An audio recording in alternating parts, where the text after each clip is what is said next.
ജെസ്റ്റൽ opticals, opposite TB hospital, Karivelippady, Kochi.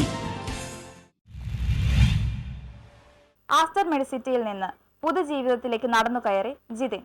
ചാരത്തിൽ നിന്ന് ഉയർന്നു പൊങ്ങിയ phoenix പക്ഷിയെ പോലെ തന്റെ 2 പെൺമക്കൾക്കായി ഒരു പുതുജീവിതത്തിലേക്ക് തിരികെ വരികയാണ് ജിതിൻ. ചേന്ദമംഗലം കൂട്ടക്കൊലയിൽ തന്റെ പ്രിയപ്പെട്ട ഭാര്യയെയും അവളുടെ മാതാപിതാക്കളെയും നഷ്ടപ്പെട്ട, തലയ്ക്ക് ഗുരുതരമായി പരിക്കേറ്റ ആസ്റ്റർ മെഡിസിറ്റിയിൽ ചികിത്സക്കായി 34-കാരനായ ജിതിനെ എത്തിക്കുമ്പോൾ ആ ശരീരത്തിൽ ജീവന്റെ ചെറുനാളം മാത്രമേ അവശേഷിക്കുന്നുണ്ടായിരുന്നുള്ളൂ. 112 നാൾ നീണ്ട ചികിത്സ, തളർന്നുപോയ ഒരു വശത്തെ ചലനാത്മകത വീണ്ടെടുക്കുവാൻ ഇടതടവില്ലാത്ത ഫിസിയോതെറാപ്പികൾ, ആസ്റ്ററിലെ ഡോക്ടർമാരുടെയും ജീവനക്കാരുടെയും പരിചരണത്തിന് പുറമെ മക്കൾക്കായി ജീവിതത്തിലേക്ക് തിരികെ വരണമെന്ന ആത്മവിശ്വാസം കൂടി ചേർന്നപ്പോൾ ജീവിതം പിന്നെയും ജിതിനെ നോക്കി പുഞ്ചിരിച്ചു.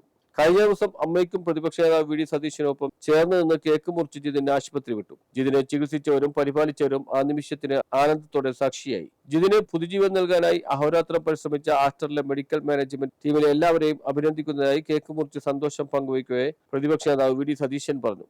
ആസ്റ്റർ മെഡിസിറ്റിയിലെ അത്യാഹിത വിഭാഗം, neuro surgery, anaesthesia, physical medicine and rehabilitation വിഭാഗങ്ങൾ ഒറ്റക്കെട്ടായി പരിശ്രമിച്ചാണ് ജിതിനെ ജീവിതത്തിലേക്ക് തിരികെ കൊണ്ടുവന്നത്. Physical medicine and rehabilitation senior consultant doctor KM Mathew, physical medicine and rehabilitation consultant Zachariah, neuro spine surgery senior consultant doctor Anoop Thomas, neuro surgery associate consultant doctor Ramkumar V, മറ്റു ഡോക്ടർമാർ, paramedics, administration വിഭാഗം ജീവനക്കാർ തുടങ്ങിയവർ ചടങ്ങിൽ പങ്കെടുത്തു. News bureau, Kochi.